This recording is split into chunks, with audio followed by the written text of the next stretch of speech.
Wow, another episode. How great. Hey, ladies and gentlemen, gendered individuals of the Grateful Nation, thank you for tuning in once again. We only have men and women citizens in this nation, and there will only be 2 options to select on your passport, male or female. That's it. Oh, look, they're trying to be edgy conservatives. They're only, that's it. That's all you get. What episode are we on now? I think 46. This is going to be 46. We're approaching it. We're approaching one of the first milestones of this YouTube channel. 50. 50. What are we going to do? Well, I don't know. I think, though, we should have a really fun and interesting conversation with our guest of the 45th. Did I say this is the 45th? 46. Oh, 40. Hold on. Let's just make sure that we Okay, got let's this right, lock this in first and then intro our guest. Yeah, because if we made a mistake on our own stuff. 45 or 46. Hold on. Oh, wait. Is it 47? No, this is 45. Awesome. Oh my Look at this. gosh. Dr. Charlie's here in the studio. Look at that. Turn your head to the right. Wow. Turn your head that way. 45. No, yeah. Yeah, that was the right way. Yeah, this way. No, the other way. Here we go. Yeah. 45. 45. Intuition. Nice. He knew. He knew. Well, he's a wizard, so he knows everything. We have the wizard of the Grateful Nation in the house today. Yes. He looks like a backup dancer for the Backstreet Boys, but he's an actual medical practitioner. Dr. Charlie, Now how are I you? can't unsee it. I'm doing great. How are you? Clever. I'm doing Yes. well. I can't unsee it either. Yeah, now it's all I can see. Backstreet Boys, huh? You're more of a Backstreet person than NSYNC? No, That's I an liked excellent question. NSYNC more. What, are you Backstreet Boys or NSYNC?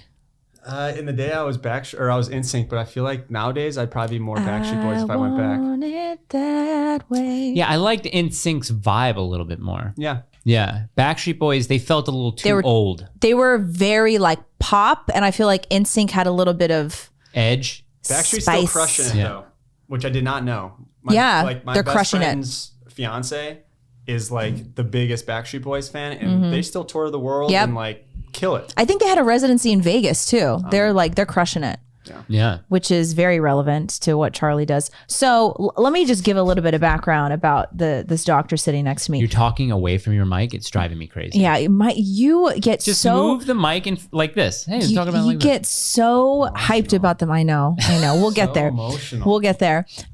So I'm a patient of Dr. Charlie. My mom is a patient of Dr. Charlie. My dad is too. My husband's the last one we got to go in to see Dr. Charlie. Mike is a patient of Dr. Charlie. I try to describe what you do, but I'm just going to leave that up to you. So what do you do? What's your background? So by training, I'm a chiropractor, but then I've gone in and done many seminars in the functional med world. And for me, functional med's great. Asks a better question. You can read blood work and stuff from a more functional standpoint, but it still didn't address like the emotional part of things or like tell you when to do what. So that's when I dove more into like frequency medicine and took thousands of hours of seminars and then meshed the two. What is frequency medicine? is that the wizardry? So that's the hand modes that you're used to. Yeah. So frequency medicine, you can practice so many different ways. I can only really talk to the way that I practice it. So I use hand modes. So like we all know hand mudras, right? See what you're doing? Yeah. See what you're doing? Oh, am I going back? Yeah. God, you're so I know. emotional. He can't 45 episodes of this? He can't stop himself. Hold on. And I'm interrupting only because we want your audio to be good so I that get people you. can hear you. I get you, but you definitely get triggered. Yeah. Well, by the 3rd or 4th time, I think it'll be like a muscle reflex for you to be like, and here we go. Okay. Yeah. So I'll use hand modes, and you were on the last one making a joke of hand modes type thing. But what it is like hand mudras. When we meditate, people will do different, finger positions, and all that's doing is it's generating a 3D image or frequency. And if that frequency matches the distress signal from your nervous system, you will get a change in either muscle tone or a resonant hit if you're resonating. So that's what you do with the pen. So I'll use that with a pen. I'll do it on the table. Sometimes I actually have a resonator on my hip, but a pen's so easy, so I usually use that. Can I ask? Okay. Yeah. Can I ask? A lot of people are like, I don't think that they're saying, well, how backed up by science is this? Because obviously, science, capital S, small c, I, science, love science. TM. How backed in science is this? Do MDs laugh at this sort of medicine? Not all MDs. I would say a lot of MDs would, but there's a lot of MDs who use this type of medicine. They're just not usually covered under insurance and part of a big group. So you really got to find them out through word of mouth and things like that. Now, what would be beneficial for an MD to use, like the resonating practice? It'll take the guesswork out of what they give to you, essentially. So like I'll always say that muscle testing or resonating is such a valuable tool. That everyone should be using it. If you're a MD, a DO, a pharmacist, acupuncturist, it doesn't really matter what type of practitioner you are. But like, say you go to the MD and you're sick, right? And they give you an antibiotic. They're really just throwing an antibiotic at you. But say that one doesn't work, now you go down the rabbit hole of it causing more of an issue. Try something else. So if they have a tool to communicate with the nervous system, it takes the guesswork out of what's best for your physiology. It like makes you a biochemical individual. Is there data or are there white papers that back up how accurate the frequency, the resonating, I don't know if you diagnose or whatever with it, but how accurate that can be compared to someone like an MD saying like, oh, I think it's this, we're going to prescribe you this and that's going to work, compared to what you do saying, okay, this is what the problem is, let's start you on this. Yeah, so what the hand modes and stuff will tell you is causes. It won't give you a diagnosis. Okay. Because like your diagnosis might be headaches, but that's not the cause of your headache, right? Okay, gotcha. So the hand modes that I use are from one of my mentors, Milton Dowdy. He was an engineer prior to being a chiropractor. And so he's very frequency based, like this needs to be reproducible. I have to use it on 10,000 visits before I even teach it, essentially. And so he would go through and he would find exactly down to the T. Like one of the stories that always comes to mind is he had a patient with a shoulder issue and he was working on her and really didn't have any success. She went to an MD who said, oh, you have bursitis, and gave her bursitis medication and it fixed her shoulder like overnight, right? Okay. Fixed. Yeah. But so she brought the medication in and he took the medication and like retraced out what hand mode could make the frequency of that medication. So now this is bursitis hand mode now, and it's off of the medication that treats bursitis. So you can use it as a question of, do they have a bursitis issue, or is it a bone issue? Is it a muscle issue? Is it a ligament? Yeah. All different types of stuff. It's pretty cool. So here, maybe you can explain something that Gina brought up to me. You have a friend who had the Hashimoto's disease, went to go see Dr. Charlie, correct? Can you give a little bit of background, and then you can explain what you kind of did there to kind of... I don't know if you can. Can you talk about patients? I can't like say names or anything. Right. No. But just okay, but you can give a little bit of general info. Sure. So this is the person that introduced me to you. And he had, I may be butchering this, but he was having these crazy symptoms where he would just faint. Like out of nowhere. He would be like walking up a flight of stairs and would just faint and like crack his skull, fracture his skull multiple times. And like, I think he went to MDs for a long time and they couldn't diagnose him.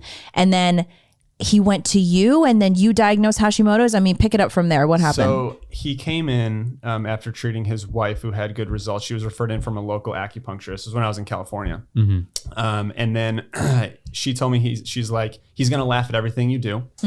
But he's literally fainting down the stairs like almost daily. So he's willing to try anything. Crazy. So he comes in and with my testing, I found that he had gut inflammation and a liver detoxification issue. That's what I picked up. Okay. So I found what was inflaming his gut, which, it's been a few years, but probably back to bacteria, viruses, yeast, or parasites.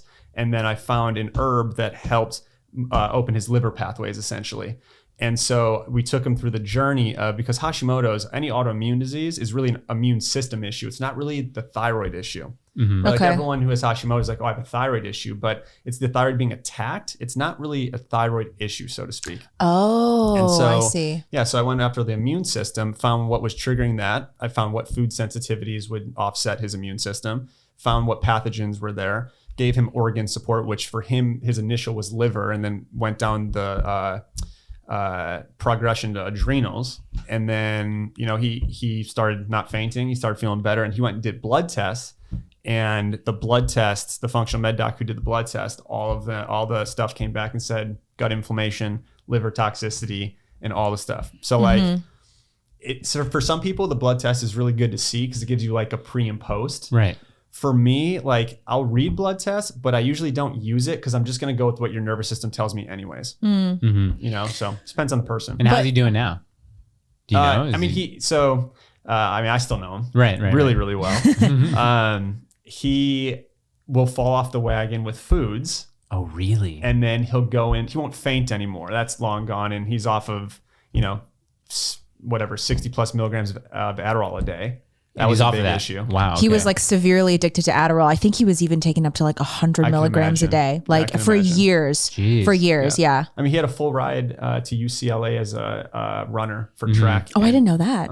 And he couldn't do it because he was so sick. Well, when you were talking about my issues, I remember I was thinking like, is this something that has been recent? And you're like, no, this is years of what you've been doing as far as like diet or whatever that's been affecting you. Like this isn't recent. So I thought that was pretty interesting. But are there any other stories like that you can kind of think of on the spot of someone who came in a really bad way and you were able to really kind of clear them, not cure them, but clear them, because like you said, it's up to them falling off the wagon and stuff like that. It is, and I always go on the basic chiropractic principle, which is the power that made the body heals the body. So whenever someone comes in and they're like, hey, you healed me, I'll always say, hey, I didn't do anything. I asked the nervous system certain questions and we removed the roadblocks that allowed your body to do its thing.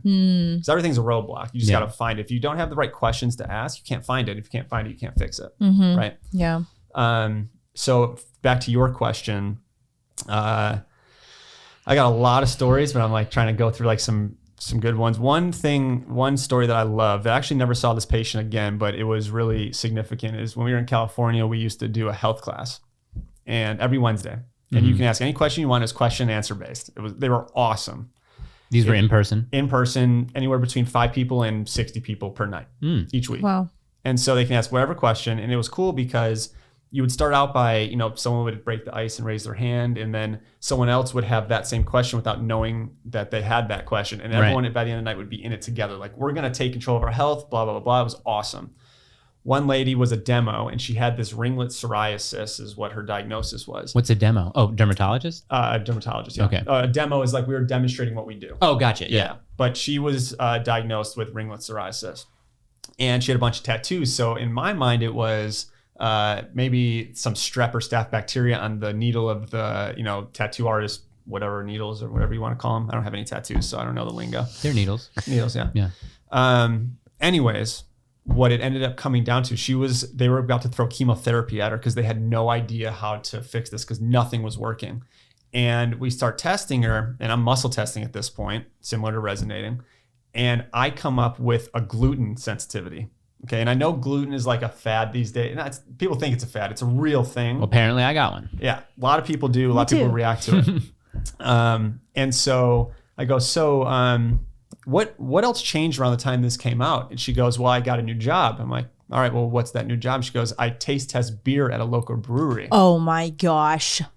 I'm like, there's your gluten.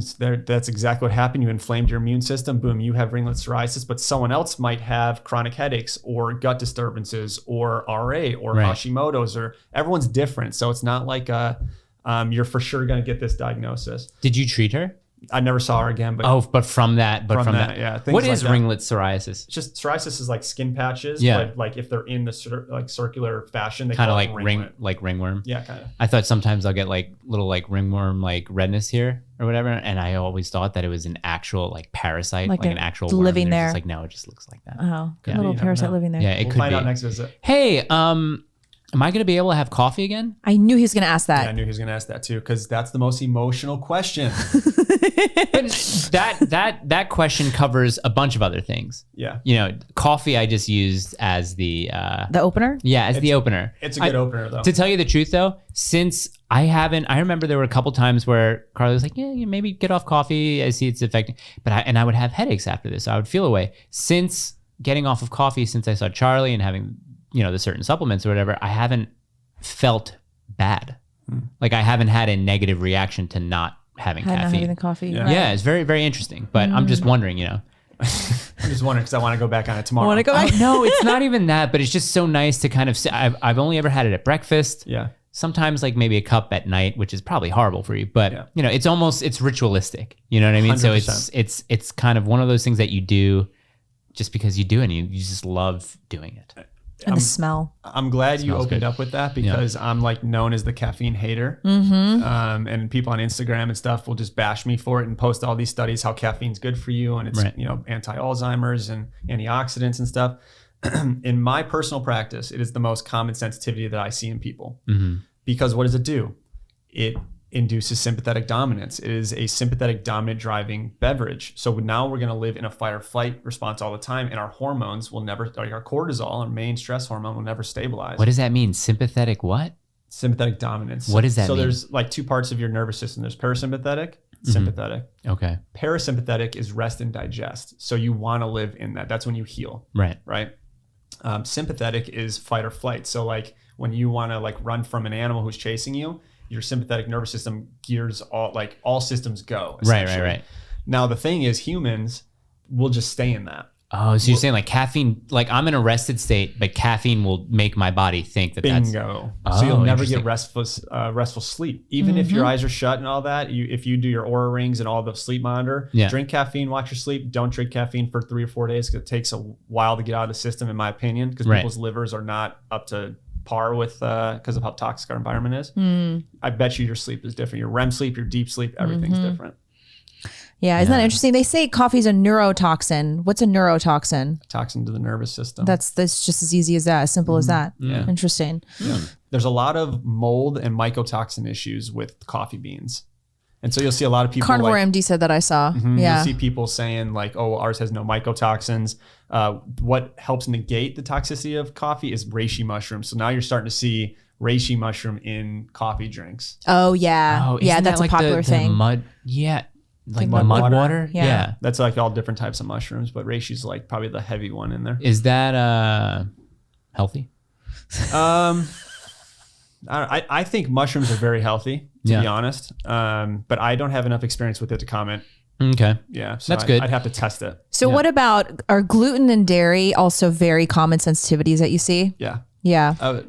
Yes, and yes. Yes and yes. And so do you, I think we've talked about it a little bit before, do you see a difference with raw dairy, or is it pretty much just like lactose in general? I do see a difference in raw dairy, but some people are so sensitive that will even like trip them up. Right. And one thing, like on my new Instagram account, right? My new one. Plug it. What's the handle? Dr. Charlie DC _2.0. This one's not shadow banned. This one is not shadow banned. I tried to tag you in it, and it was, this account cannot be tagged for spreading misinformation. Yeah. I went, okay. Like Voldemort. He who shall not be named. Crenshaw. Let's talk about, but Voldemort. Right. Yeah. let's talk about why Charlie's first Instagram account got so shadow banned. Okay, I just have to remember a point. Would you want to do it now? No, I wanted. Well, you were talking about dairy, and then you were talking about raw. Do it now. Raw dairy. Well, have you ever seen the movie Snatch?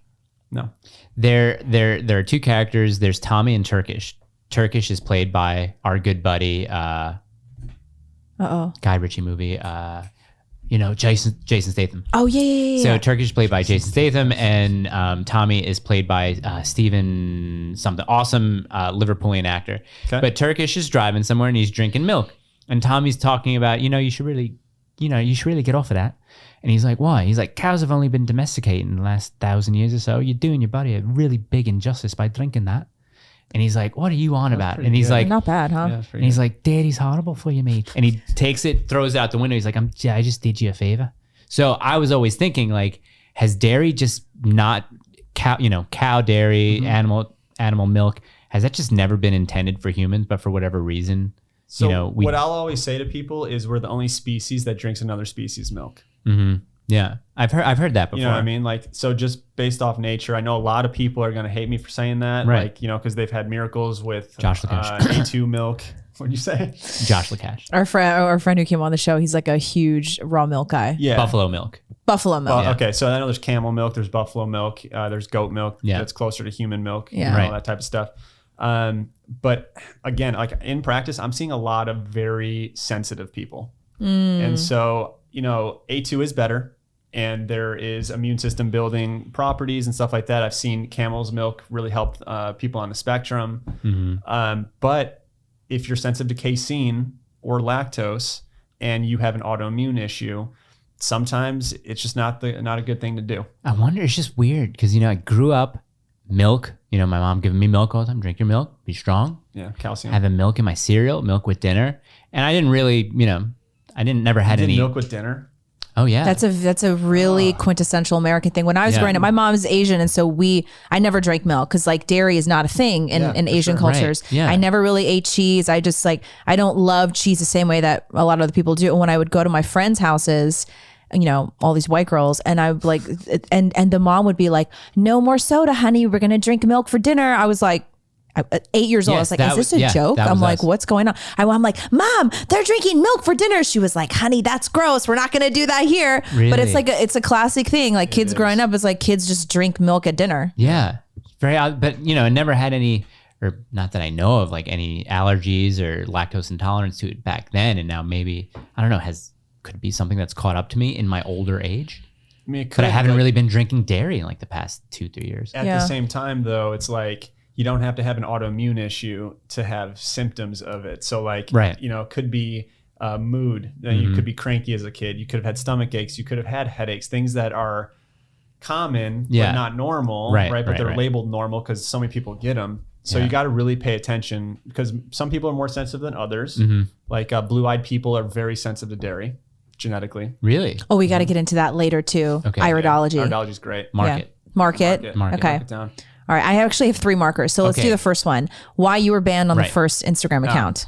I was banned because I did a post. Crenshaw. About Crenshaw. Okay. Yeah, and Crenshaw. Crenshaw. I got to saying Crenshaw now. Yeah. You know, it's like almost like my mind's trying to like, you know. Just you can pause before you say it. Yeah. Doesn't have to be right off the bat. Thanks for guiding It'll me. be learned. Appreciate that. So I posted about Crenshaw, and all I said was that what is post Crenshaw is microglial cell activation, which means that your brain is inflamed, essentially. In layman's terms, that's brain inflammation. And I said the 2 populations of people that have that hallmark are autism and Alzheimer's. That's what I said. And this is general Crenshaw, not the you know what Crenshaw. Yeah, not the new and improved. Not the new and improved. So all Crenshaws. Really? Yeah. So they all cause brain inflammation. Yeah. Wow. Yeah. That's fascinating. Okay, I want to piggyback off that. And off air, we were just saying that 1 in every 30 kids is now autistic. That's the study that the JAMA said it. That's just pediatric JAMA said it. That's just current U.S. 1 in 30 kids in the United States. Or is that internationally? I don't remember it actually now. I think it was U.S. Sounds like it would be I think U.S. it was U.S. Yeah. So, that's insane. it's 1 JAMA, in so it's 30. US. Yeah, It's okay. US. do they give an age range for that? Nah, I'd have to read it. Probably 1 in all 30? kids. Yeah, that's 1 in insane. 30. And I wonder what the numbers were 20, 30 years ago. Right. Because now the Crenshaw schedule for kids It's way different. is like over 80. Like they want to give kids over 80 Crenshaws And a lot before of they're that 2 years old. is flu Crenshaw, right? Every year thrown into Well, that. Or is that excluding? No, I flu think Crenshaw? that's, They're trying to. Really? Yeah.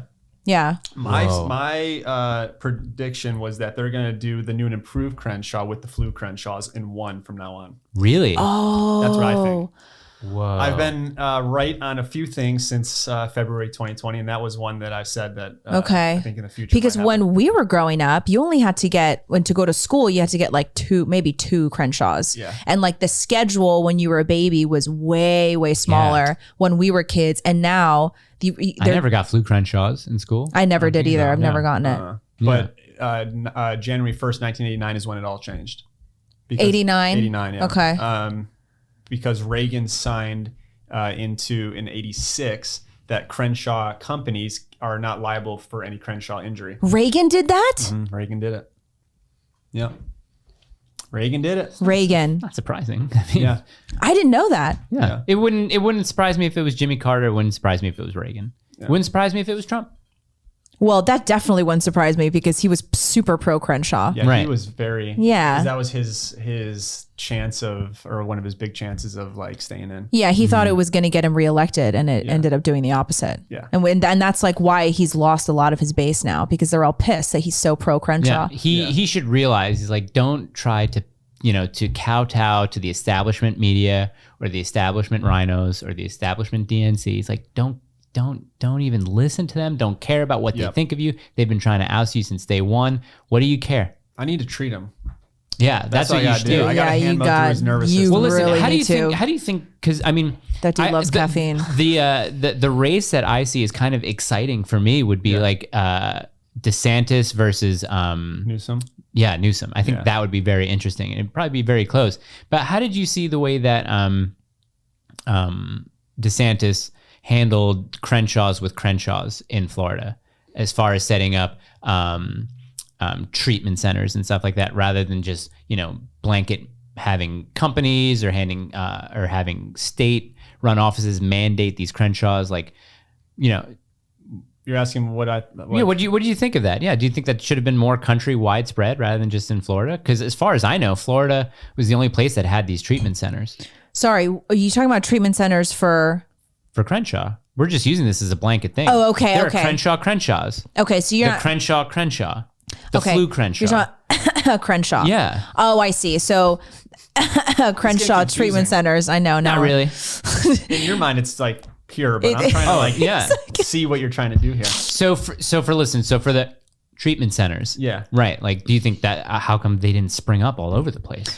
Oh, I understand what you're saying, because you're right. You're asking the question, like it makes sense to Right. have these treatment centers. Right. To That's what Florida had. Right. They said you can either get Crenshawed or, you know, we have these treatment centers available so to if you. you catch the, you can go get treated. Right. Okay. Right. I mean, I think he did a good job. Okay.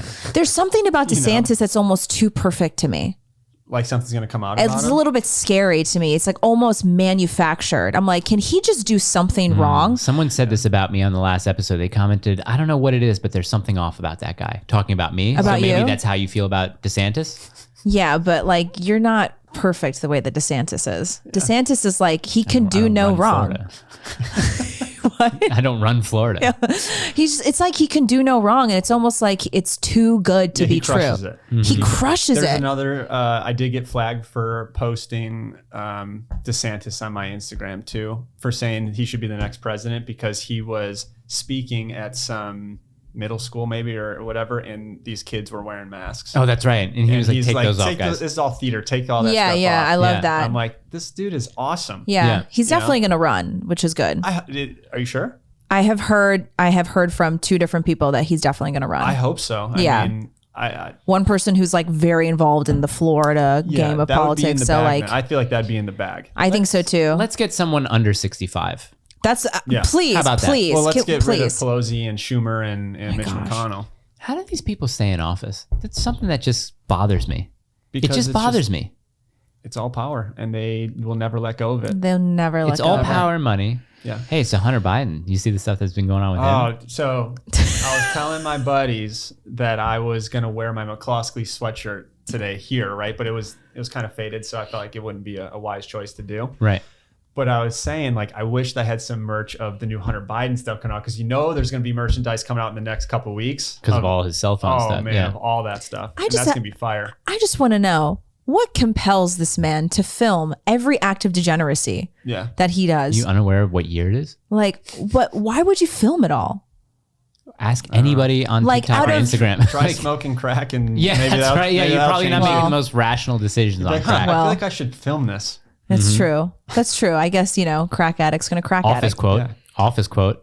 Whoa, it's just like crack. Oh, really? You've done crack?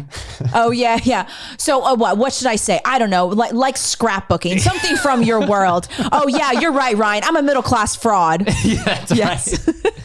That's good. What's marker number 2? Another marker is you talk a lot about the vegan diet online and people bash you for it. And time. you For bashing the vegan diet. and you eat a steak for breakfast. I do. I had a New York strip for breakfast this morning. Yeah, that's like his thing. I started eating steak for breakfast because for a while I wasn't allowed to eat eggs. Yeah. It's his fault. His fault. That's another one that I somewhat bash that people also. I can eat eggs. I can eat them now. I don't eat them every day anymore. Yeah. It's Well, cumulative even after my effect. first visit, I could still eat them. There's just Carly saw the list. She's like, wow, okay, so, you don't eat this. You don't eat this anyway. But the rest of it, yeah, it kind of sucks for you. And I was What like, yeah. else? Caffeine. No caffeine. Gluten? No sugar. No gluten. No dairy. No mushrooms. I don't eat mushrooms. Yeah, it was the yeast diet. Yeah, no Anti-yeast no diet. tomatoes. I don't do tomatoes, Oh, though they were like nightshade. little cherry tomatoes in this like quinoa mix that I had. I'm like, that's fine. What else was there? I'd have to look in the notes. I treat a lot of people to remember exactly what Can it I was. can I have, or is it possible? Can I have this instead? Like, Be a fucking man. Well, because my wife was talking about, how about sugar derived from dates? Like if you have like dates, if you wanted to have a little bit of sweetness. Because I noticed it was like mostly artificial sugars that you're talking about, but also sweeteners. things which, like sweeteners. But like if it's dates, if it's natural, if it's bananas. Because I've added bananas to my overnight oats now because I tried to have almond butter, almond milk, and just the oats and the overnight oats. I took a bite and I was like, it's horrible. So then I crushed ripe bananas and I threw that in there. It was good. Yeah, I mean, besides sweeteners and stuff like that, like if you dry the fruit, it just increases the glycemic index quite a bit. So as long as it's like fresh fruit, I'm fine with it. But like if you dry it or freeze it, more so dry. That's why you were asking me about like dried mangoes. Like, do you like dried mangoes? Like, no. It increases the sugar, the way that how fast your body absorbs the sugar, like significantly, right? And then that will increase the yeast levels because it feeds on sugar. Okay. So you don't ever eat eggs? Rarely ever. Ever. Jill says steak and eggs for breakfast. It's great. It's the best. I do love it. I just don't do well with it. It's the best. Jill says whenever you guys go out to dinner, you tell them what they should order. Who's Jill? You don't know Jill? Oh, you gotta know. Oh Jill. no, you met Jill's. She spoke at my event on the panel. Oh yeah. Yeah, she was the one sitting on the other side of Amy. No. Okay. Good friend. Yeah, Okay, she's Good friends. That's how we got connected. Yes. She says whenever you guys go out to dinner, you test them to tell them what to order. Like test them what's best for them.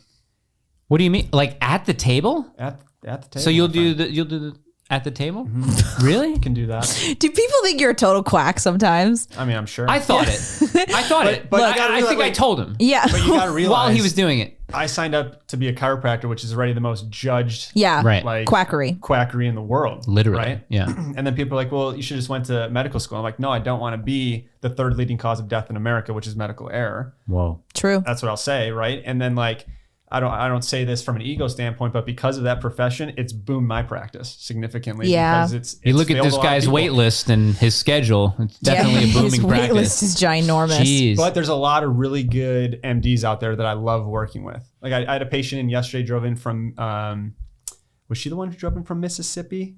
Mississippi. I can't remember if it was her, but there was, when I was testing her, no, it wasn't. It was someone who's local in Franklin. And it was really cool. She came in, she had a thyroid med that was made from a medical doctor in Michigan, her home state. And the filler in it was ginger, which was really cool. I've never seen that before. And so she was saying he would really like to talk to you because he loves muscle testing and everything that you are finding on, as I was treating her son before. Everything that you've been finding, he's like, this person is probably spot on. So there's some MDs who are like, hey, because at the end of the day, it's all about getting people well. It doesn't matter what you do. If people get well, that is the goal, right? Right. So if people are really pure in their heart, even if you're MD, DO, whatever schooling you went through, they'll find you or you'll find them. I'll allow for the camera to switch over. Thank you.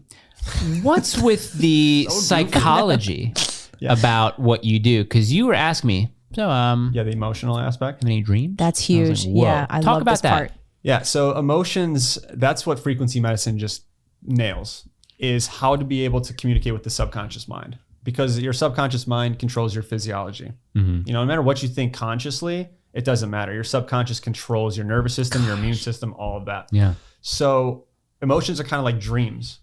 It doesn't matter what's real. It matters what your body perceives to be true. Right. Which leads me to my favorite movie of all time, which is The Matrix. Okay. Right. Since when I was in like 5th grade, when I watched it, I'm like, this is it. Sick. And now I feel like I'm like living in the Matrix a little bit. And so how I'll explain emotions are they're like email threads. And this is because you got to have like a metaphor so people can understand, it lands proper, right? So I'll say your emotion today is the current email, but that emotion is reminding you of something when you were a child or whatever age we find. And that's the original email. So we have to go back to the original to process that, to hit delete all for the whole email thread. And that changes how you feel because it changes your physiology. So you can't erase your memory. It's not like Men in Black, like, hey, look at this. And then you can just like erase everything. Right.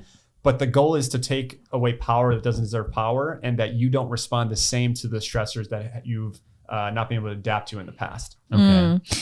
I find this to be the most fascinating thing that you do, because I think people really underestimate how much power emotions have and memories have. Because like, I don't know if he did this to you. It's like, Oh, the timeline. 21 years, 6 months, and 4 days. What happened here? And like I don't know, did I do that to you? Yeah, I think so. Okay. You said 18. You were like, what happened at 18? No, that was more NET. You're talking about CEW. Two different techniques, but similar. He was realm. so spot on. And he was like, when you said the exact year and month and day, you're like, it made you concerned for the future. And it was when I got blood clots from the birth control. Whoa. Same age. And I was like, okay, maybe this is just a coincidence. I'm not going to fully believe it yet. So my mom went in to see him, and Oh yeah, that was hitting the nail on the head. that was crazy. My mom called me after. She was like, I don't know what this man does, but oh my gosh, I can't wait to. And everything she told me, you got it down like to the month and the day of like a very traumatic experience in my mom's childhood. Really? Like super, it changed her life forever. And it made her really angry and it made her resentful towards her mom. And it was like so spot on. And then this is the thing that was really freaky. So my mom has always had this very strange thing where she reacts really strongly to strong smells. Any scent. Yeah. So like my dad, when I think maybe before I was born or when I was a baby, when we were living in San Diego, my dad had the carpets cleaned in the house. And they use a lot of perfumes to make it smell like it's clean. Fragrances. Yeah. She got so ill. Like she got the worst migraine. She like pukes. She cannot function. My mom has a very high pain tolerance. So it's not like she's just, like she's really puking and like she can't get out of bed.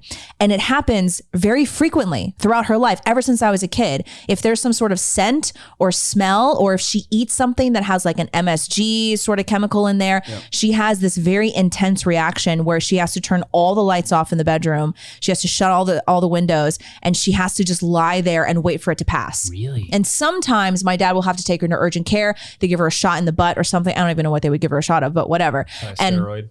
Yeah. Yes, a steroid. Yeah. And that can like obviously temporarily make it go away. And she had just thought for decades that she just had to live with this. It was just a thing. She could never really explain it. It didn't like pass down to me. And all of a sudden she's in the room with Charlie, and she did not mention it at all. It didn't come up. And Charlie goes, I think I may be wrong here, but are you really sensitive to smells? And without her saying anything about it. My dad was in the room too, witness. Right. And they both looked at each other and they were like, oh my gosh. And they said they just got like chills, because it was like, my mom has been struggling with this for decades. Right. And then it was something about the liver not being able to. Yeah. So at the end of every visit, I'll always scan. I have these different vials of different nutrients.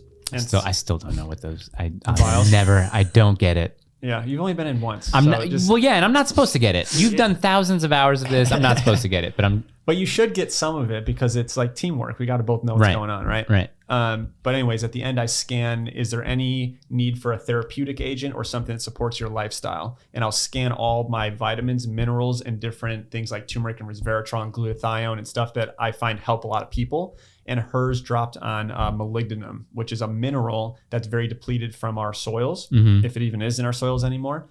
And the clinical pearl with that is people who are sensitive to fragrances and smells need more molybdenum to help their liver process it. So that's the only one that tested. So, I did the emotional work and everything, and they're digging it and all that. And I said, I could be wrong, because, she might not have the symptom yet. Right. A lot of what we do gets to it even prior to symptoms a lot of times. And then I said, are you sensitive to smells and fragrances? And that was kind of just like, all right, this isn't bullshit. How long ago was that? Couple weeks. Yeah, a few weeks ago. Couple weeks. And has she been on the malignant? Yeah, and she says when I went to see you last time, she said, please tell Charlie that I'm feeling better. Really? That I have in a long time. Because my mom, she when she came home that day, and this is why I think the emotional component is so crucial.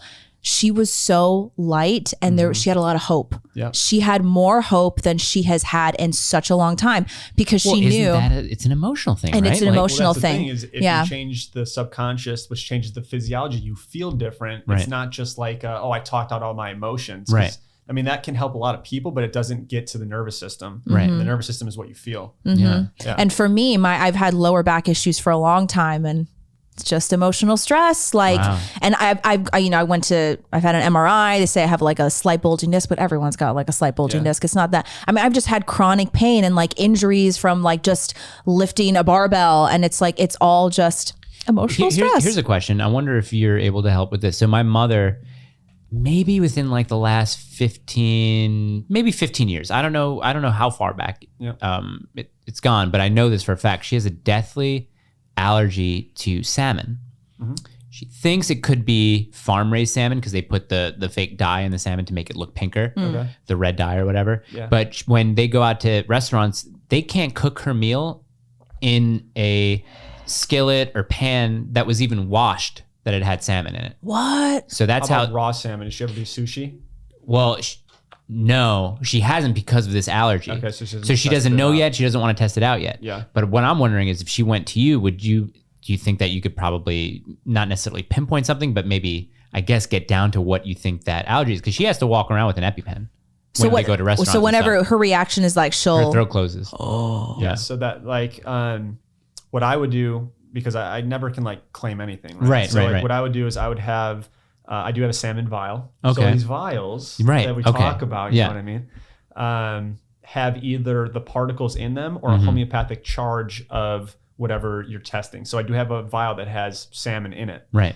And I would put that on her body, and then I would hand mode through her nervous system. We call it the biocomputer. So like your brain is the central processing unit, and then the hand modes are like filing system essentially. And I would see what her neural expression is. Okay. So does it blow out an organ? Does it remind her of an emotion when she was a young girl? Well, she was eating salmon and she experienced something, and now her brain kind of, every time she has salmon, it triggers that subconscious thing. Now her immune system goes wild, and now she has an allergy. Right. So I would do that. Sometimes, it's hard when they're like anaphylactic stuff. Yeah. Have people in my realm of medicine been able to like X that? Yes, there are techniques that do that. I don't do all those techniques. But I would do some things just to strengthen her nervous system towards salmon. Right. And see what that is, because everyone's different. Yeah. There's no like, everything that I do is not one size fits all approach. Right. It is very individualized. So to be able to like answer that's kind of hard, but that's what I would do. Right. Yeah. Is there anything that you've been able to do? Say someone's diagnosed with a cancer, either terminal or like a stage 1 or somewhere early. Do cancer patients ever come visit you, or yeah? Yeah, I've seen cancer patients, and I always say that I will, co-treat, even if it's just helping with the side effects of radiation and chemo. Right. But cancer is an autoimmune thing; it's a mitochondrial issue. So I'll just try to strengthen their system as best as we can, and just there's been some pretty cool results. Oh, cool. Yeah. Marker 3. I forgot it. I was thinking before and I forgot what it was. Oh, really? Iridology. Thank you. Yeah. Gosh, what is that? He's a wizard. How about before? Okay, so before the iridology, which I don't even know what it is. I'm just repeating it. Well, you got to check my new account out. You obviously haven't checked my new account out. Yeah. I didn't know there was a new account. 2.0. Yeah. Okay. Man. Underscore after. About to 3. No, underscore before. Yeah. No, it's 3.0. It's Dr. Charlie underscore, right? Dr. Charlie DC underscore 2.0. Oh, 2.0. It wouldn't let me do Dr. Charlie DC 2.0. I had to put the underscore. Oh, interesting. Like, that's gay. So the vials. Yes. Let's just talk about these vials again. Let's say it's a shellfish allergy or something like that. You would have a vial, and what it looks like is just a little tiny, like perfume tester. Right, exactly, with a liquid in it. Yep. But that liquid has elements of shellfish. Well, there's one of two ways of preparing them. So one would actually have some of the elements of shellfish, but most of them are homeopathically prepared. So like back to frequency medicine. Everything has a frequency. So there's a frequency to salmon. There's a frequency to crab. There's a frequency to lobster. And if you can make that frequency, you can put it into water essentially. And water holds frequency. Okay. So this is all very fascinating. Yeah, I honestly want to call it fake. Like I just want, because I don't know. You don't know. And what you don't know is kind of scary, and you kind of want to call it fake. Yeah. Well, we have been so conditioned to just listen to whatever conventional doctors have to say. If he's got an MD, he's got to be right. He's got an MD, he's got to be right. We take it as gospel. We've developed this God complex around medical doctors where it's like they can't ever be wrong, which has, of course, been severely exacerbated over the last 2 years with Crenshaw, right? And so we've been taught to just swallow anything that medical doctors have to tell us, but they're humans and they're fallible and they're not all knowing. And the thing about medical doctors especially is that like they just don't know. They hardly know anything about nutrition and lifestyle because they didn't study it in school. Get 8 weeks in 12 years. That's insane. 8 weeks in 12 years. Interesting. That's crazy. How can our fuel source not matter? I know. Right. Right. Yeah. And there's just so many different specialities. So not every doctor, neurosurgeon is not going to have really all that much knowledge as like a osteopath or something like that. Well, they all do general medicine, right? We've turned into specialists, right? And then a specialist is someone who knows a whole lot about a whole little, and then it puts you in a compartmentalized medicine. So now your headaches, you go to some doc who does headaches, and then that medication is going to change your heart. Now you're in a heart doctor. Now you go to a thyroid doc because it's messing up your thyroid. So I think we've done great disservice by trying to get so specific and look for zebras when we should just be looking for horses on what's going on. Where does functional medicine maybe have a more mainstream outlook on it from the public anyway? I'm assuming it's Eastern.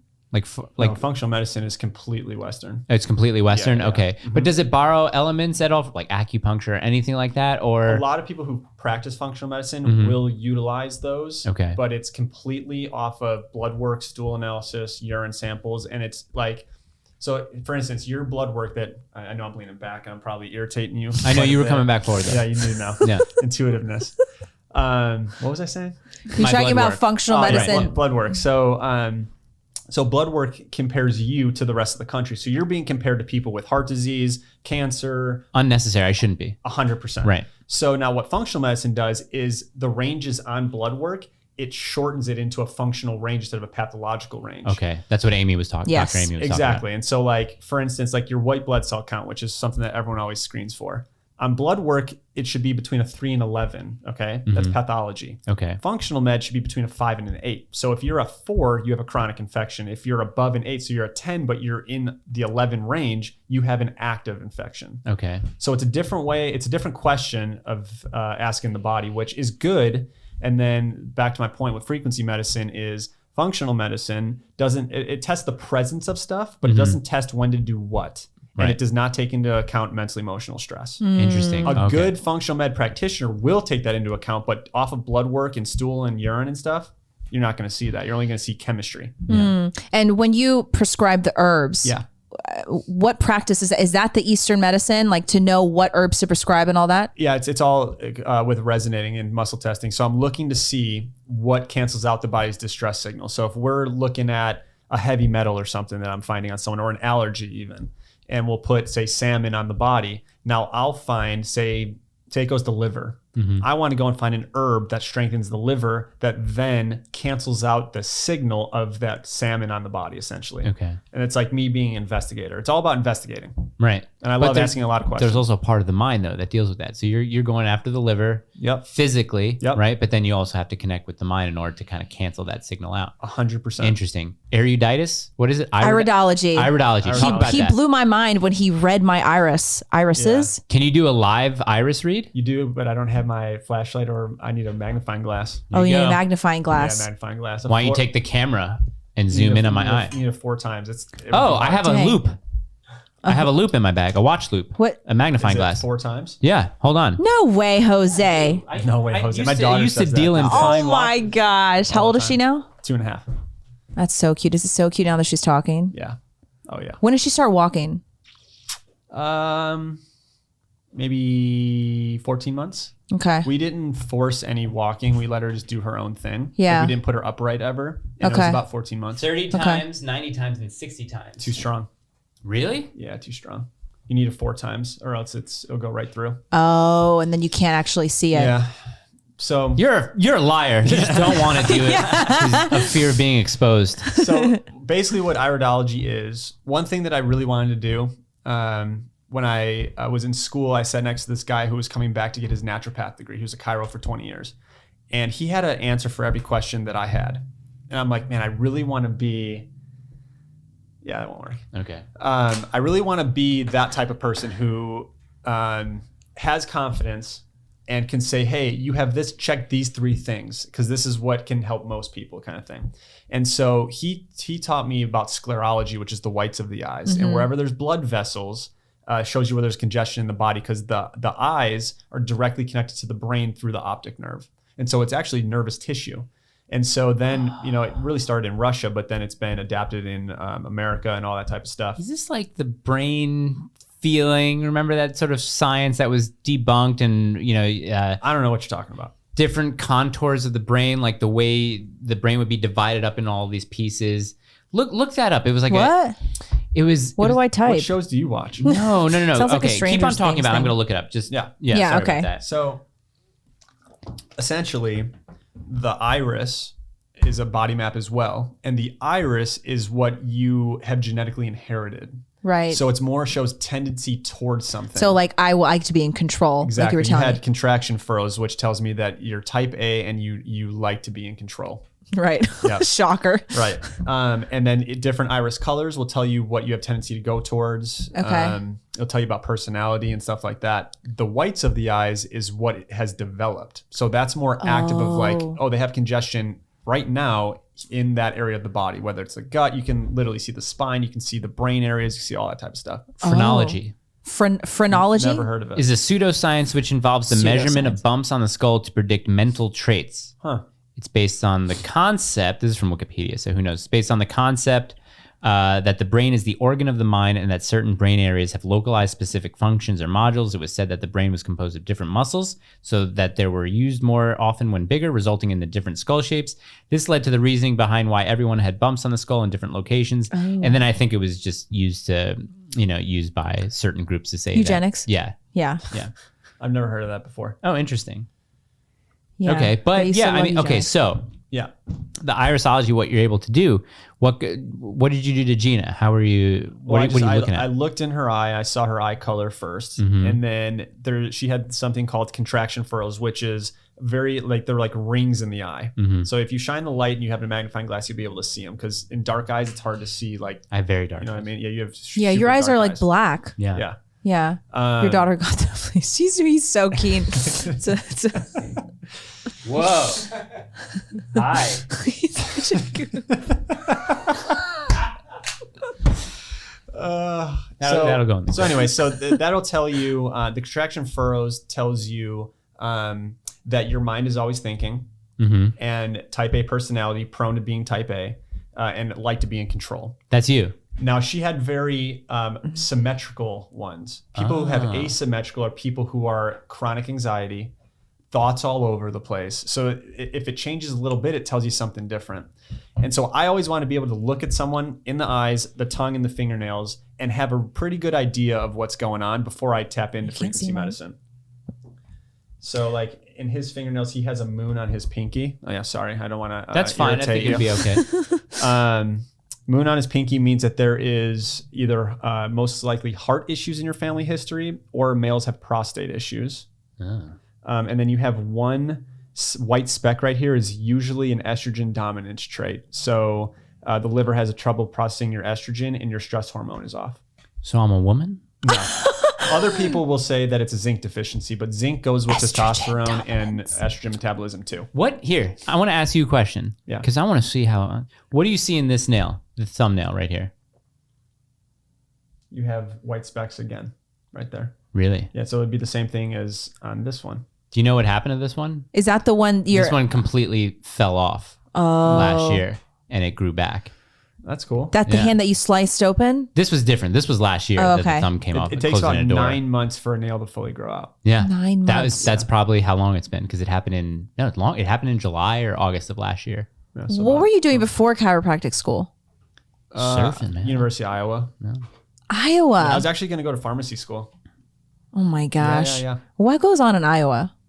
I don't think I've ever. You're not from there though. No, I'm from Chicago.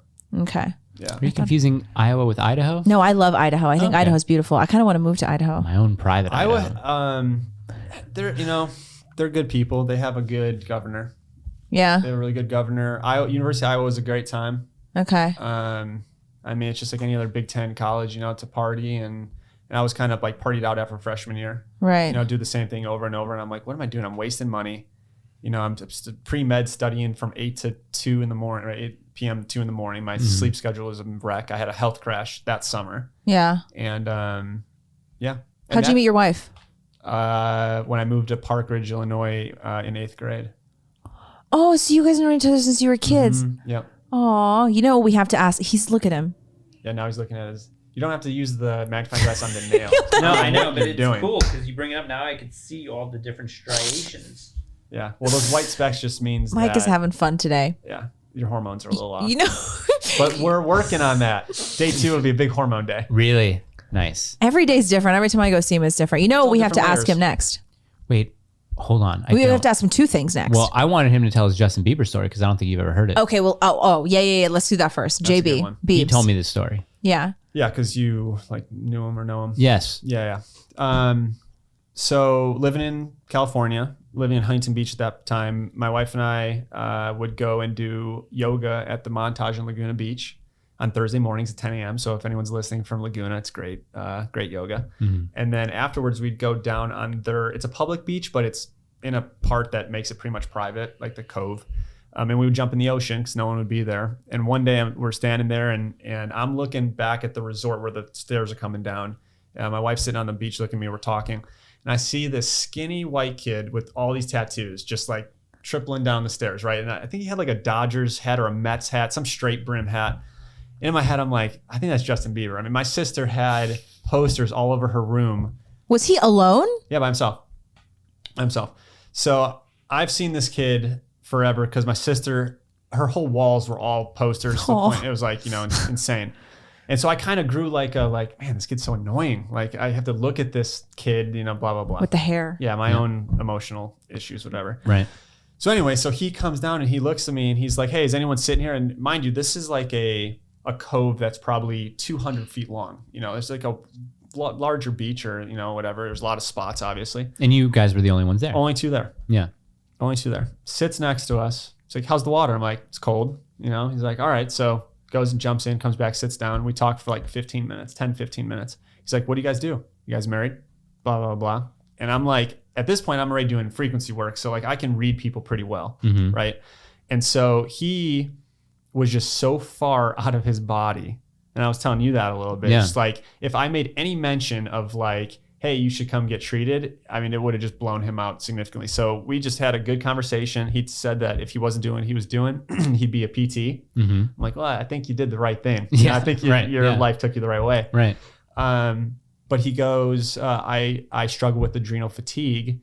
He said this to me after, when I'm on tour. I'm like, I can imagine your cortisol's all over the place, right? And just because he said adrenal fatigue, I knew that he had to be seeing someone who is a functional doc or someone like me, because that is laughed upon in endocrinology world and all that stuff, because it doesn't exist to them. Really? Even though I see it all the time on salivary hormone stuff, but whatever. So we started talking, and then he was like, yo, where do you guys live? Blah, blah, blah. He was asking us so many questions. He was so interested in just having connection with someone who wasn't like a fanboy or whatever. You know what I mean? Wow.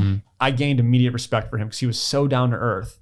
And then he's just like, all right, nice to meet you guys. And just goes back up in the hotel. And that's almost sad. Yeah, pretty wild. And then I'm thinking to myself after, I'm like, I feel like people would pay like hundreds of millions of dollars to just experience what we just experienced, like just to be able to sit down. And did nobody like recognize him and like nobody was down there? No one was down there. So it was just the three of them. Just us three. Yeah. Yep. Well, that's kind of sad. Yeah. No, it's not. It's not sad. I don't know him as well anymore, obviously, but I think that was a genuine connection that you guys had. That was like a genuine good conversation. Is he, when you knew him, I mean, I'm sure it's different now that he's married and seemingly happily married. Did he struggle with like loneliness and isolation? Because I know like everybody does. Everybody does in his own way. He probably would have more significantly, because imagine the amount of people around you. That's what I mean, is that when you're at that level, people at that level, that's why they have higher rates of addiction and suicide. I think so. That's kind of what I saw. Like he was yearning for connection. Yeah. Like he didn't have that. Right. And I mean, he couldn't have come across two like better people for that. Cause like I can care less about celebrities. Like I really don't care. They're just humans. Would you treat him now or see him now if he was like, hey, you treat me? Or he's probably seeing you, like you said, he's probably seeing maybe somebody. I mean, I would, but he'd have to do a very like certain treatment plan, so to speak. No Crenshaws. No Crenshaws. Yeah, no Crenshaws. Yeah. He's struggling with the Ramsay Hunt syndrome now. Yeah, that's what I want to call it. Which is even worse than Bell's palsy. Apparently. Is that like once you have that, you have that? Because I remember, I think now he was diagnosed with Lyme disease. Yeah. So he's got Lyme's. I forgot about that. So if I would have treated him when I met him. Yeah, the week after he comes into your office. I probably, right away, like in frequency medicine, I probably would have found some type of spirochete or some type of infection, Lyme type mold, whatever. Yeah. and said, I think that's why your adrenals can't handle your lifestyle, because it's constantly fighting off this subclinical issue underneath. What is Lyme's? Like the basic. It's like a bacteria, but it acts more like a parasite. It's called a spirochete. And it is a monster. It gets into your system and it inflames the nervous system significantly. It's a beast. Does it can obviously have different effects on people, like right, like some people it's debilitating, right? But for other people it 100%. Might not be. Okay. And I've seen people who have tested for Lyme with no symptoms. Right. And then people who have like one strand of Lyme with like debilitating illness. Jeez. So that's what it all again takes into account, like how strong are you as a constitution? No one's the same. Yeah. You know what I mean? Yeah. We're all snowflakes. We really are, though. We're very special. We're each a star. So we have to ask them the 2 questions now. What were the 2? Oh, yeah. Oh, sure. Okay. The great questions. Right. Let's start off with the first great question that existed before the second one. That is the more rampant one now. Okay. Are you and your wife best friends? Do you consider her your best friend? Yeah. Oh. Okay. I do. Failed one. Next one. Why? We've felt, and I think we still probably feel the same way, that the husband-wife relationship, we kind of say the thing, don't marry your best friend. The husband-wife relationship is a relationship that is elevated above any type of relationship that you can have with anyone else. Yeah. Especially a platonic one. Right, especially a platonic one, which is, I guess, like, you can throw best friend at a platonic relationship. Is there a difference between best friend and closest friend? Probably. Well, I think it's the word friend. It's the word friend. Because for us, I mean, we talk about this a lot. Friend is inherently platonic. So like we always joke, I'm like, oh, with women, like, is your husband your best friend? Yeah, my husband's my best friend. And I'm like, well, I feel bad for him because he's not getting laid. Right. Because you don't have sex with your best friend. Right. You don't lay your friend. Put it that way. I mean, I don't think about it that way. It is a very nice idea to think that you'd, be married to your best friend. This is someone who I have a very close emotional relationship with. We our finances are tied to each other. Our dreams are tied to each other. We got a baby. We have kids and stuff like that. So would this be, my best friend if I just remove the sort of literalness from it? Yeah, probably.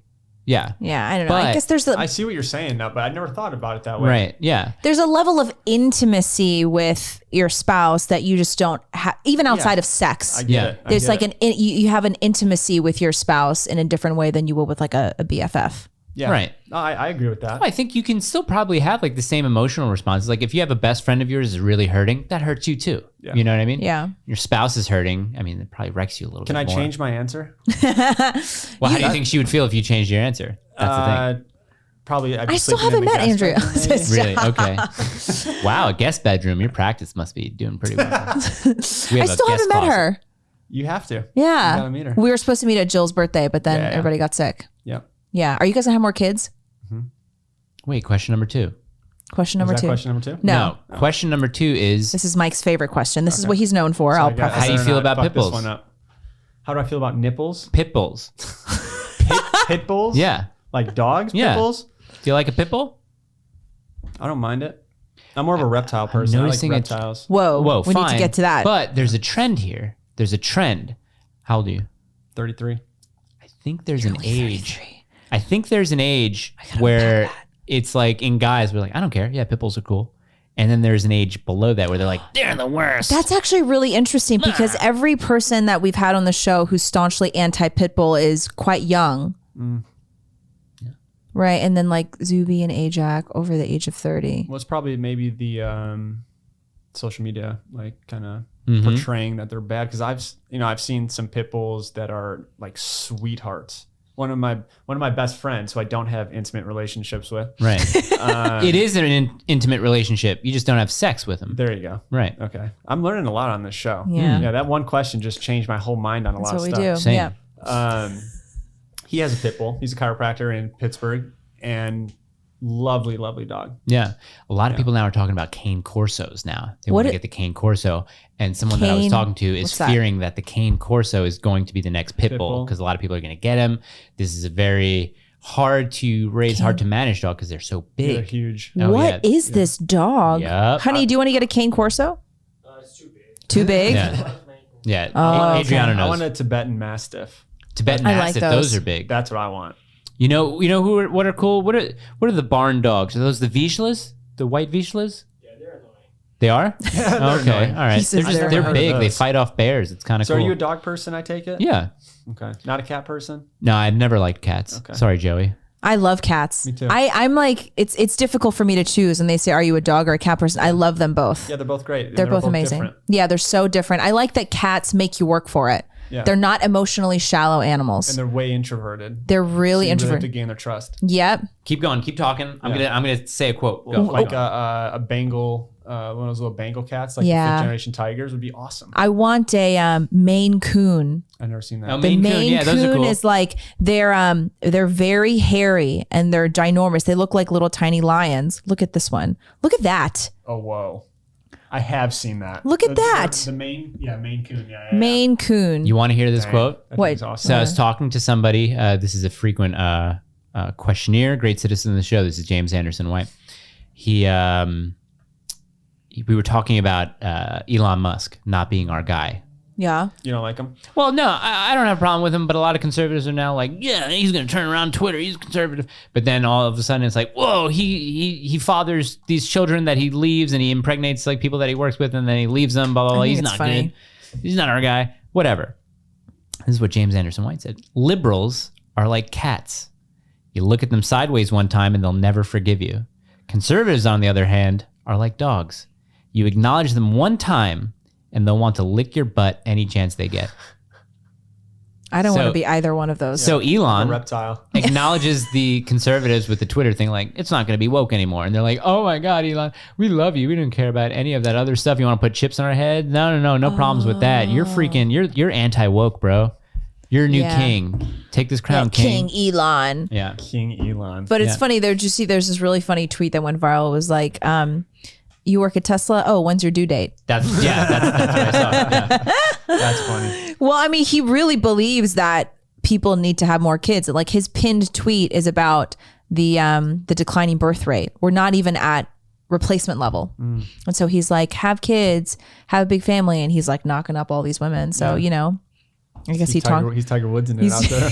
Oh, yeah. He is. Tiger Woods. Do we Love have Tiger. questions? Yeah, we do, but we're going to only do that on locals. Oh, okay. So we're not going to. Yeah. Okay. No, sorry. Was there anything else that you wanted to talk about? Any subjects that you wanted to unpack? There's a lot. Oh man, yeah, there is a lot. We have to do another one of these. Yeah. This is fun. Since you're local, we'll Yeah, yeah. we'll have him on here and there. Who can we get on? I feel like you should be on with someone else. Like there should be like another nutritionist, or there should be another like practitioner that Maybe we a can have like vegan. Get him on with a vegan. no, or maybe a vegan. Well, because there are some pretty like healthy vegans as far as their physicality. I mean, I'm married to a somewhat healthy vegan, so not somewhat. She's healthy. Yeah, I'll be my the wife's judge of healthy. that. Yeah, right, exactly. Well, she's coming to see it. Yeah, exactly. Imagine you just wreck our whole world. Like, okay, so we're gonna start you on steak tomorrow. Yeah. Be prepared for that. You need 30 ounces of rare buffalo a week. I made a ribeye the other day, and I was slicing it up, and I cut 2 pieces for Rowan just to see if she would have it, because Rowan's been eating a little bit more pepperoni, hot dog, and stuff like that. So I was like, okay, let me see if she eats the steak. So I put it in her little plate, and she reached for it, looked at it, smelled it, put it back down. I said, okay, maybe she. And then I saw Carly pick it up, and I was like, Is this about to happen? yeah, and it didn't. It didn't happen. She's like, what would you do? I was like, I'd watch you eat it. Yeah. And I'd be like, watch you whoa, do you want to eat it? Whoa. I was like, no. I was like, okay, cool. All right. So we talked about the Crenshaw. I mean, is there anything else? Well, what you have a platform now. Well, you Yeah. have a platform, Shadow Band. But is there anything that you want? Well, I have 2.0. Yeah. 2.0 You is gotta catch up. 2.0 is doing really well. Yeah, it's doing good. At Dr. Charlie DC _ 2.0 2.0. on Instagram. On Insta. Is there anywhere that people can look you up, and if they want to see you, they get on a wait list? It's in the bio of that, but it's just drcharliedc.com. Nice. And that, actually, I started it as a blog. Okay. So I have blogs on Crenshaw's on there. Yeah. Oh. I have a 10.5 page blog on the history of Crenshaw's. That's a good one. Oh, do you? I didn't know that. I'm going to It's dive kind into of weird. that. Everyone I know that has gotten the Crenshaw seems to be fine. So, I know- this is anecdotal. Everyone who I know personally. Yeah. I know a couple people that seem to be doing fine. I Yeah. don't know anyone who's had an adverse reaction. I remember yet. what I wanted to ask you. Okay. You said that you treated your wife's sunburn on Zoom once. No, not on Zoom, but yes, from Chicago. She was in Cayman Islands. So that's what convinced me Wait. that frequency medicine worked. What? Yeah. From far away, from away. overseas. I mean, I could have remotely. diagnosed that you got a sunburn. no, there. no, No, not no. diagnose it. Treat it. What do you mean treat a sunburn? Was it a bad sunburn? So when she was in high school, she was in Florida. Like sun poisoning? The great state of Florida. Yeah. Right. We all agree on that. It's a great state. It's a great state. And it was cloudy out and she didn't put sunscreen on and her cheeks burned to where they like bubbled a little bit. Really? So she gets very conscious about burning her cheeks. Right. So Is she very fair skinned? no, not really. Yeah, not really. Yeah, I wouldn't say she's fair skinned, but it's really freaked her out since, like, oh my God, I get skin cancer, yada, yada, yada.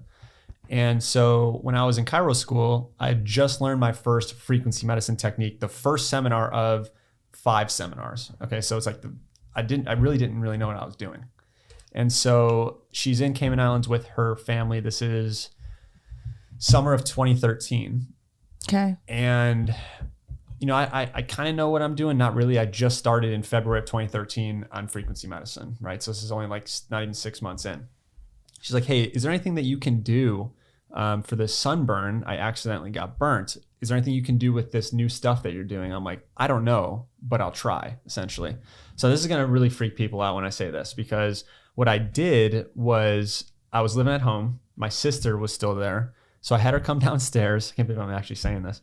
Had her come downstairs and I basically visualized with intention, she was my girlfriend at the time, right? Now she's my wife, put her energy, the intention of her energy, but used my sister's body as the patient. This is some ghost stuff. It's wild.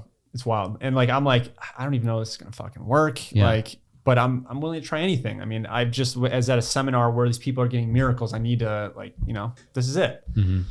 So I basically just went through and just cleared everything I could find. So it was like adrenals, calcium metabolism, parathyroid, small intestine, different organs, and all that stuff, and just corrected it on my sister, but with the intention of treating Andrea. And so it took like maybe 5 minutes, maybe 10. And I'm all done. I find nothing else of the limited information that I have. And while I'm doing that, Andrea had texted me saying, hey, are you doing something right now? Because I feel different. I have this like state of like, I feel euphoric, but I can't explain it. I'm like, oh shit, this stuff is real. Like, this is not like messing around. Yeah, this is some witchcraft stuff, man. I don't, Christ is going to do something to you. I even thought like, this is like voodoo type stuff. Yeah, dude. Right? But she woke up with no sunburn the next Stop. morning. And I'm like, all right, well, if I am a 20, I don't know, at that age, I was 24, maybe. Like, if I'm a 24-year-old kid, have really no idea what the hell I'm doing. Really no clue. And I just did that I still, part of me doesn't believe that I just did that, but I did it. Then if I start getting really good functional medicine knowledge and frequency medicine and mesh the two, I think I can really help a lot of people. And you have. And it's been fun. Good for you. Are you religious? I'm spiritual. Okay. I grew up Catholic. Oh, you did? I did grow up So Catholic. did Why Mike. don't you get back on the path with me? What path are you on? It's a good question. The Christian path. What does that look like? I don't know. It's getting back into church, but it's also reading a lot. Reading. Yeah. I thought about reading the Bible. That's tough. It's very tough. It's tough. I wish it were longer. It's tough when you don't know the context of Yeah, things. you need a guide along with it. Who It's the hard. apostles are writing to, who Jesus is speaking to, all these sorts Context. of things. Like, I'm Context is very a important. big, I like to expand my mind, right? And I feel like growing up Catholic in a Catholic school, I went to public and Catholic schools. I went to like 10 schools. Yeah. My mom and I moved around quite a bit. So I just saw a lot of like hypocrisy in the school systems of like, yeah, they force you to learn this. And a lot of these kids here don't want to learn this. So it was not a very productive environment. Right.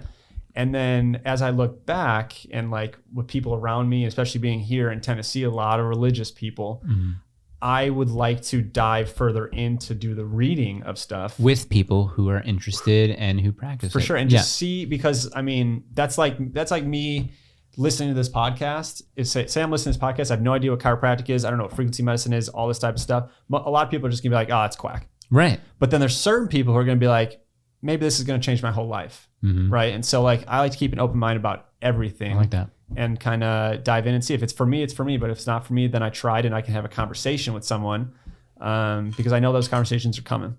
I bet he would enjoy Jay talking about orthodoxy. Oh, yeah. Yeah. Yeah. He's going to come on the show. Yeah. Jay's going to come on the show. I've said it multiple times. Jay's having an event July 30th, and I think the next day he's going to come on the show. Awesome. So awesome. Yeah. Also, I would like to get that Pints with Aquinas guy on. I've been watching him a lot. Catholic YouTuber. Okay. Yeah, he has on really interesting guests. Yeah. What a great talk. This was great. It's time to do some locals questions now. Yeah, for all of Gina, why don't you plug the for locals? all of you who I'll say first, who are skeptical about Dr. Charlie. I was too. I think we all were. But check him out. I mean, and the thing that he always says is that like you got to go in with an open mind. Like if you go in thinking, oh, this is bullshit, it's not going to work, this guy's crazy, he's a quack, then, you're probably not going to respond to it. But I can just say from my experience, my family's experience, it's been incredible to be treated by somebody who does things a little bit differently and significantly cares about his patients. One thing that my mom came back and said is that she felt so cared for in a way that she had not by many other medical doctors. And I think that is a long way. Yeah, it goes a very, very long way. It helps a lot to have a doctor who like really sees you and cares about you. So thanks for everything, Dr. Charlie. And thank you coming on the show. Yeah. Fun. We're going to have you on again. And I was on the 45th one, right? Yes, 45th episode. that was kind of why I crazy. I texted the doctor. I needed something. I needed a question. I texted him. He texted me back. I got it. Yeah. That's awesome. I always Yeah, say, he loves his patients. I will always be all in on you. You just got to be all in on yourself too. Nice. So now is the time to go to doinggreat.locals.com. We do exclusive content there just for not the citizens with the passports. Well, yeah, citizens with passports. yeah. That's where you have citizens with passports. We're going to sign off now and do some questions with Dr. Charlie. So go to doinggreat.locals.com. Join our community. Join our commune. Yeah. Sign us off, Mike. Bye.